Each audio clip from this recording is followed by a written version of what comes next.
Hi everyone, I'm Jeremy from Plume Bindings, and today I'm going to explain you how to mount a Plume Oiseau bindings on skis. To do that, I will need a screw gun, a drill bit. We use special carbide drill bits, which are the most accurate one and efficient one on the market. The Plume mounting jig, a boot, ski boots, and a few screwdrivers, a wood glue, classic wood glue, and a small ruler. So let's start. First of all, I grab the mounting jig. Okay, I open it and place it on the skis. Then I grab the boot. I will set the boot inside the jig. Then I will adjust the plate, so the front plate and back plate to the boot. Once this is done, I will tighten the jig. The next step is to align the boot with the skis. To do that, I will need the ruler. Okay, once this is done, I can tighten the jig. So now I can remove the boot, prepare my screw gun with the carbide bit.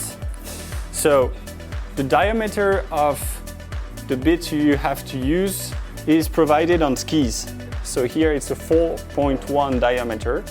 So I will use this one. Just right before drilling, I have to check on the jig the holes, advice for the Oiseau mounting.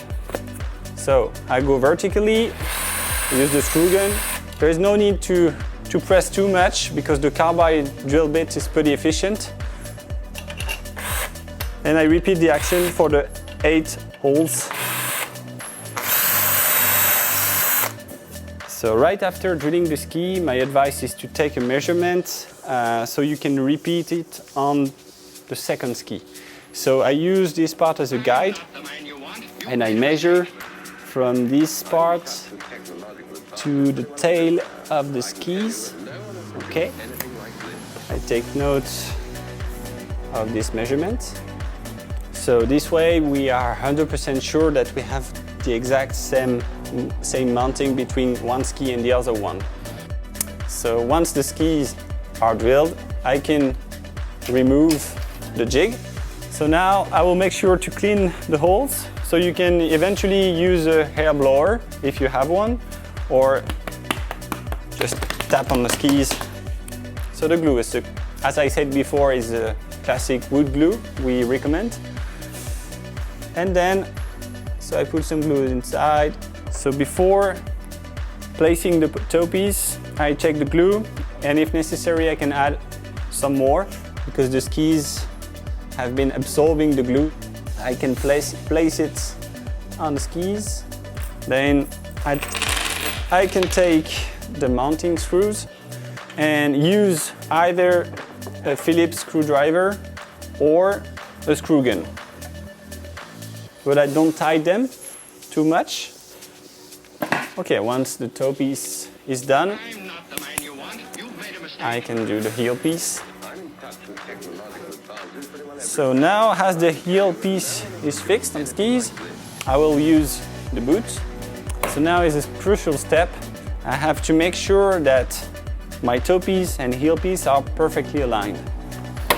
And check if the inserts at the back are correctly getting in the heel.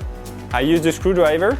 I unscrew slightly the screws of the toe piece and I will rotate slightly to make sure that the back of the boot is aligned with the heel piece. Once this is done, I can tie the screws in. I tied them, but not too hard to not damage the ski construction. And same at the back. So the next step is to check the 4 mm mandatory gap you must have between the boot and the heel piece. So to do it, I'm going to unscrew the adjustment screws of the Oiseau. So it's moving on plate.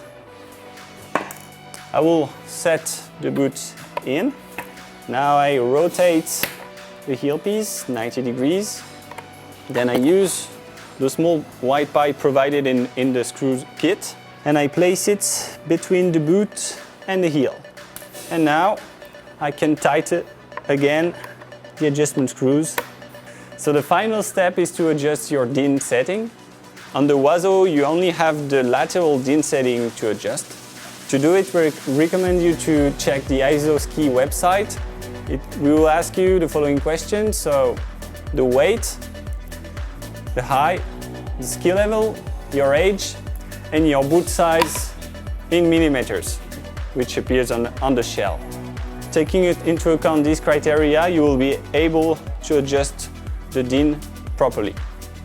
So to adjust your DIN, you can use a flat screwdriver and adjust accordingly.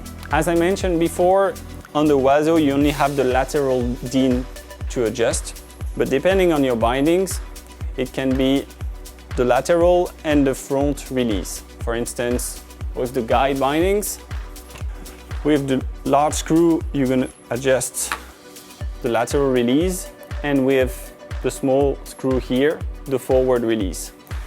Make sure that numbers are equal, meaning if you adjust your lateral release at 6, your forward release must be 6. So now your bindings are mounted, so we recommend you to wait at least 24 hours before going out skiing. The glue must be fixed before you go out and ski.